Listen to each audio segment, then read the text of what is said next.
जय माँ भगवती, आप सभी को राधे राधे। तो अभी हम गुप्त नवरात्र के ऊपर बात करेंगे। गुप्त नवरात्र जल्द ही आने वाला है, तो आप सभी को गुप्त नवरात्र की बहुत बहुत बधाई। और गुप्त नवरात्र का विधि जो भी है सो हम गृहस्थ जीवन में कैसे पूजन होता है वही हम बताएंगे, क्योंकि तांत्रिक विद्या मुझे नहीं आता और मुझे उसमें इंटरेस्ट भी नहीं है। इस वजह से तो जो भी गृहस्थ जीवन में नॉर्मल पूजा होता है वो आपको बताएंगे, और जो डेट है वो हम बताएंगे। तो सर्वप्रथम आपको डेट ही बता देते हैं, क्योंकि डेट जानने के लिए ही लोग उत्सुक होते हैं। तो नवरात्र जो है सो प्रतिपदा तिथि से स्टार्ट होते हैं। तो नवरात्र का डेट जो है गुप्त नवरात्र का वह कैलेंडर में मेंशन नहीं होता है। पंचांग में आपको मिल जाएंगे लेकिन कैलेंडर में नहीं होता है। तो चलिए आपको बताते हैं। 15 दिन का शुक्ल पक्ष होता है और 15 दिन का कृष्ण पक्ष होता है। तो आषाढ़ महीने के शुक्ल पक्ष के प्रतिपदा तिथि से नवरात्र का आरंभ होता है। तो 19 तारीख को है प्रतिपदा तिथि। देखिए आप लोग, तो 19 तारीख दिन सोमवार से नवरात्र स्टार्ट है, जो कि मंगलवार तक, मंगल को नवमी तिथि लग रहा है तो मंगल तक चलेगा। तो सोम से लेकर के मंगल तक का 9 दिन का नवरात्र है। और दशमी के दिन जो भी लोग पूजा साधना या आराधना कर रहे हैं वो दशमी के दिन पारण करेंगे। तो माफ़ कीजिएगा, गाड़ी का शोर होते रहता है, क्योंकि सामने ही मार्केट है, इस वजह से। तो चलिए अभी हम डेट आपको क्लियर कर दिए, एक बार और देख लीजिए। 19 जून से गुप्त नवरात्र स्टार्ट है। तो चलिए अभी हम गुप्त नवरात्र के ऊपर बात करते हैं। तो हमारे शास्त्र में 4 नवरात्रों का वर्णन है, 2 प्रत्यक्ष है और 2 गुप्त है।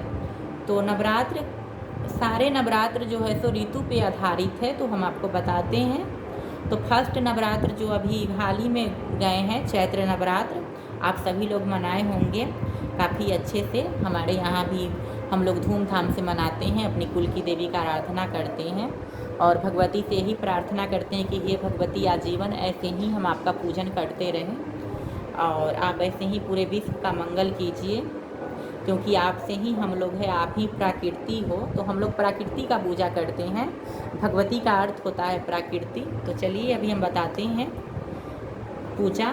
तो फर्स्ट नवरात्र जो होते हैं चैत्र नवरात्र होते हैं, और प्रतिपदा तिथि के दिन ही हम लोगों का 9 वर्ष होता है।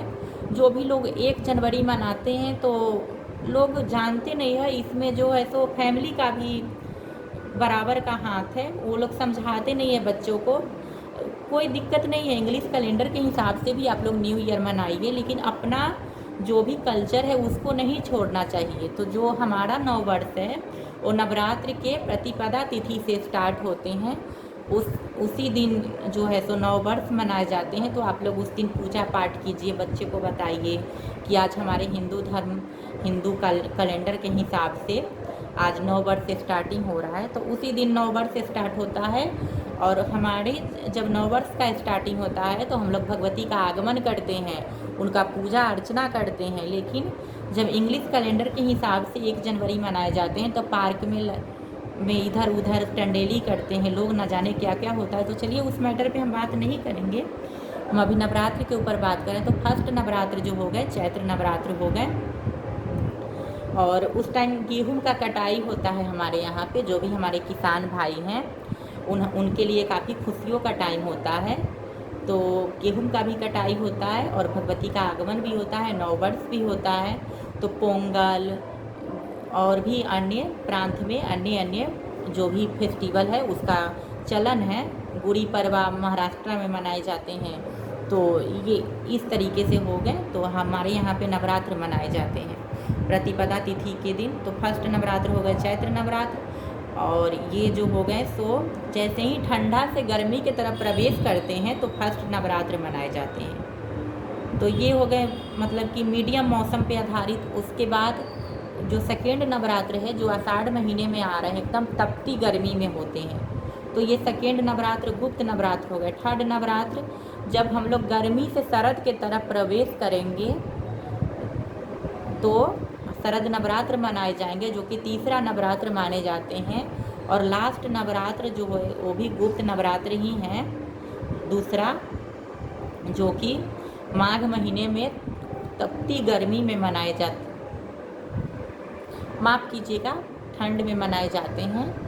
तो थोड़ा सा मिस्टेक हो जाता है बोलने में, तो माफ़ कर दीजिएगा। तो वो एकदम ठंड में मनाए जाते हैं। वो हमारा लास्ट नवरात्र होता है, तो प्रत्यक्ष रूप से 4 नवरात्र मनाए जाते हैं। तो अभी क्लियर हो गए होंगे। तो अभी हम चलिए पूजा का बात करते हैं। तो हम लोग गृहस्थ जीवन में रह रहे हैं, तो इसलिए हम लोग नॉर्मल ही पूजा करेंगे। जैसे शरद नवरात्र में आप लोग घट स्थापित करते हो, उसी तरीके से इसमें भी घट स्थापित होगा। जयंती बोए जाएंगी, भगवती के लिए अखंड ज्योत जलाए जाएंगे, दुर्गा सप्तशती का पाठ करेंगे, एक मंत्र लेंगे। मतलब कोई भी मंत्र आप लोग संपुट लगा सकते हो, जो आपको मंत्र अच्छा लगता हो, तो वो मंत्र का उच्चारण आप कर सकते हो। 108 बार रोज़ 108 बार जाप कीजिए, एक माला रोज़ कीजिए। तो इस तरीके से। और गुप्त नवरात्र है, इसलिए कोशिश करें कि किसी को पता न चले कि आपके घर में गुप्त नवरात्र मनाया जा रहा है। लास्ट दिन कन्या पूजन का विधान है। तो जो भी तांत्रिक लोग हैं उनका अपना अलग विधान है। वो लोग 10 विद्याओं का साधना करते हैं, तो वो लोग सात्विक तरीके से पूजा नहीं करते हैं। वो लोग उग्र पूजा करते हैं। वो लोग उग्र देवी को जागृत करते हैं अपने मंत्र को सिद्ध करने के लिए। तो वो जो लोग हैं वो काफ़ी अलग अलग पृथक तरीके से उनका पूजा करने का विधान है। तो उस मैटर पे हम कभी और बात करेंगे। अगर आप लोग कमेंट करोगे तो हम बताएंगे। जो भी जितना भी मुझे पता है उतना हम बताएंगे। तो जो भी गलती होगा तो आप लोग मुझे बता सकते हैं, क्योंकि ऐसा नहीं है कि मुझे इतना पता है वो पता है, तो ऐसा कुछ नहीं है। बस हमने बचपन से ही सुना है देवी का वर्णन। और ऐसा नहीं कि मुझे सारे हिंदू धर्म में 33 करोड़ देवी देवता हैं, तो सारे देवी देवता के बारे में पता है। लेकिन हाँ, भगवती का चरित्र का वर्णन तो हमारे यहाँ पे बच्चे जो जन्म लेते हैं ना, तभी से उनके कान में डालना चालू कर दिया जाता है, क्योंकि सर्वश्रेष्ठ हमारे लिए देवी भगवती ही हैं। इनसे हम लोग हैं और यही है हमारी घर की महारानी। तो इसलिए भगवती के ऊपर विशेष हमारे यहाँ पे ध्यान दिए जाते हैं। दुर्गा सप्तशती का पाठ करना, श्री मार्कंडेय पुराण, श्रीमद् देवी भागवत, तो ये सब का वर्णन हमारे यहाँ पे किए जाते हैं। और हमारे इष्ट श्री कृष्ण हैं, इसलिए साथ में उनका पूजन होता है। तो चलिए अभी हम बताते हैं। तो गुप्त तरीके से पूजन होगा, और आप लोग कोशिश करें कि कोई भी पूजा में गलती ना करें, क्योंकि देवी का उग्र रूप है। जो भी 10 विद्याओं का साधना किया जाता है वो सारे उग्र रूप है। देवी धुआंवती, देवी तारा, देवी छिंदमस्तिके, तो ये सब उग्र रूप वाली देवी हैं। इनका विधान पूजा पाठ करने का बहुत ही अलग तरीके से है। तो इसलिए कोशिश करें आप लोग कि थोड़ा सा ध्यान दे करके पूजा करें, कि ताकि कोई गलती ना हो। अगर कोई गलती हो जाए तो हाथ जोड़ करके अपने माता के सामने प्रार्थना करें कि हे भगवती, जो भी गलती हुआ है कृपा करके आप क्षमा कर दें। तो क्षमा याचना माँ है, वो उग्र रहे, शांत रहे, हर रूप में वो सुंदर है। एकदम दिल से उनको निहारिए। और अगर एक अश्रु अगर अपने बालक के आँख से अगर गिर जाए तो माता कुपित हो जाती हैं। तो माता होती हैं, कभी कुमाता नहीं हो सकती। तो चिंता मत कीजिए, अगर कोई गलती भी हो जाता है तो क्षमा याचना का ये कीजिए, भगवती के सामने क्षमा याचना कीजिए, भगवती माफ़ कर देंगी। और अगर आपके मन में अगर उठ रहा है सवाल कि मुझे भी करना चाहिए गुप्त नवरात्र, तो बिल्कुल कीजिए, कोई दिक्कत नहीं है। हमारी भगवती का आगमन हो रहा है, हमारी देवी आ रही हैं, और उनका पूजा पाठ करना हम सनातनी का अधिकार है। और हमारे सनातन धर्म में, हमारे हिंदू धर्म में शुरू से ही विधान रहा है पूजा पाठ का। तो बिल्कुल कीजिए, सब लोग कर सकते हैं। ये ऐसा नहीं है कि तांत्रिक ही कर सकते हैं, बस विधान अलग अलग हो जाएगा।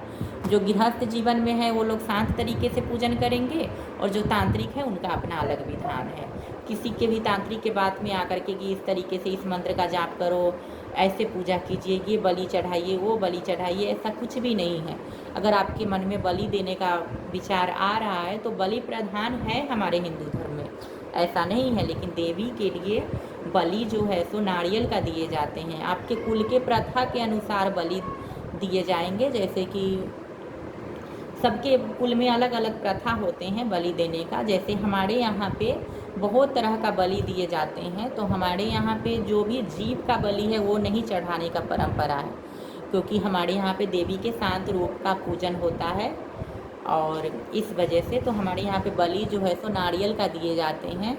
और कुम्हर का बलि दिए जाते हैं, उसको रेड कद्दू भी कहा जाता है, उनका बलि, या फिर बेल का बलि पड़ते हैं, या फिर 1.25 kg मरुआ का आटा का प्रतिबिंब बनाया जाता है जीव का, और फिर उसका बलि दिए जाते हैं, ना कि किसी जीव के गला काट के और खून का धारा बहा करके भगवती को प्रसन्न किया जाता है, ऐसा कुछ नहीं है। तो इस तरीके से बलि का प्रधान है हमारे यहाँ पे। जीव हत्या हमारे हिंदू धर्म में सबसे बड़ा पाप है, तो आप लोग बलि पे विश्वास ना करें और कोशिश करें कि बलि कहीं भी ना चढ़ाया जाए। हो सके तो आप लोग रोक लगाइए बलि पे। तो इस तरीके से पूजन होता है। तो लास्ट में बलि प्रधान है तो नारियल का बलि दिया जाएगा। और हाँ, बलि उसी समय दिया जाएगा जब कोई पुरुष पूजा पर बैठ रहा है, जब कोई पुरुष देवी का आराधना कर रहा है। अगर कोई कन्या पूजा पे बैठी हुई है, वो नवरात्र का व्रत कर रही, तो उनको कोई अधिकार नहीं है बलि देने का, क्योंकि वो जननी है। आप लोग अगर दुर्गा सप्तशती अगर पढ़े होइएगा तो उसमें लिखा हुआ है कि हे भगवती, इस संसार में जितने भी स्त्रियां हैं वो सब आपकी ही विभूतियाँ हैं। तो इसलिए सारी स्त्रियों में भगवती वास करती हैं, चाहे वो किसी भी प्रांत की हो, कैसी भी हो, उन सब में देवी कहीं ना कहीं वास करती है। बस नयन होना चाहिए देखने के लिए। तो इसलिए देवी का कोई अधिकार नहीं है बलि देने का। देवी जो है सो जननी है, वो तो उत्पन्न करता है। तो इस वजह से जो भी स्त्रियां हैं वो बलि ना दें, उनको नारियल तोड़ना काफ़ी अशुभ माना जाता है, क्योंकि स्त्रियों को नारियल जो है सो गोद में दिए जाते हैं, खोइच में दिए जाते हैं, और वो भी साबुत नारियल ही दिए जाते हैं। इस वजह से उनको कोई अधिकार नहीं है बलि देने का। अगर कोई पुरुष पूजा पे बैठे हैं तो वो देते हैं बलि। तो ये कंसेप्ट हो गया क्लियर। और चलिए, तो यही है पूजा का विधान। हमने आपको डेट शुरू में ही बता दिया था। तो सभी लोग भगवती का आराधना कीजिए। आप सभी को गुप्त नवरात्रि की बहुत बहुत बधाई। और लास्ट में हम इतना ही कहना चाहेंगे कि अगर किसी मतलब कि कोई ये नहीं है कि देखा देखी से भाई गुप्त नवरात्र है तो कर लें, ऐसा मत कीजिए आप लोग। अगर आपके मन में श्रद्धा विश्वास है, अगर जाग रहा है, उत्पन्न हो रहा है कि हम भी देवी का आराधना करें, हम भी देवी को मनाएं, हम भी देवी के साथ 2 घंटे 3 घंटे बैठ करके पाठ करें, तभी आप पूजा करें। अगर नहीं है आपके पास टाइम तो बिल्कुल ना कीजिए। हम तो कहते हैं चारों नवरात्र करने की ज़रूरत नहीं है, बस आप हाथ जोड़ के भगवती से प्रार्थना कीजिए और उतना ही में भगवती खुश हो जाती है। बस आपका मन जो है सो साफ होना चाहिए, दूसरे के लिए मन में दया रखिए। और मतलब कि आजकल बहुत सारे जो कलयुग में जो लोग हैं ना, राक्षस प्रगति के होते जा रहे हैं, तो थोड़ा सा अपने मन को कोमल बनाइए, कोमलता लाइए, तो वही है सर्वश्रेष्ठ। और अगर गुप्त नवरात्रि नहीं आप लोग नहीं कर सकते हैं तो कोई बात नहीं है। हमारे गृहस्थ जीवन वालों के लिए 2 नवरात्र पर्याप्त है, जो कि चैत्र नवरात्र और शरद नवरात्र वो पर्याप्त है हम लोगों के लिए। वो दोनों नवरात्र हम लोग मनाएंगे तो पर्याप्त है, कोई ज़रूरत नहीं है गुप्त नवरात्र मनाने का। और अगर किसी के स्वप्न में आ रही है कि हम गुप्त नवरात्र कर रहे हैं तो वो लोग मनाएं। हमारे घर में 2 ही नवरात्र मनाए जाते हैं। और पहले तो हम दुर्गाष्टमी करते थे, हर शुक्ल पक्ष की अष्टमी के दिन भगवती का आराधना करते थे, लेकिन अब नहीं हो पाता है। तो 1 साल तक मैंने किया था। तो अगर आप लोग करना चाहें तो अष्टमी भी अगर कर सकते हैं, कोई दिक्कत नहीं है। तो चलिए, अभी क्लियर हो गया होगा। तो सभी का भगवती मंगल करे, कल्याण करे, यही भगवती से कामना करते हैं। और सभी के घर में भगवती वास करें और सभी का मंगल करें। और आप सब लोगों को गुप्त नवरात्रि की बहुत बहुत बधाई। जय माँ भगवती। राधे राधे। आप लोगों से अगले वीडियो में हम मिलते हैं। और प्लीज़ आप लोग हमारे वीडियो को लाइक ज़रूर कीजिएगा। तो चलिए, सभी को जय माँ भगवती।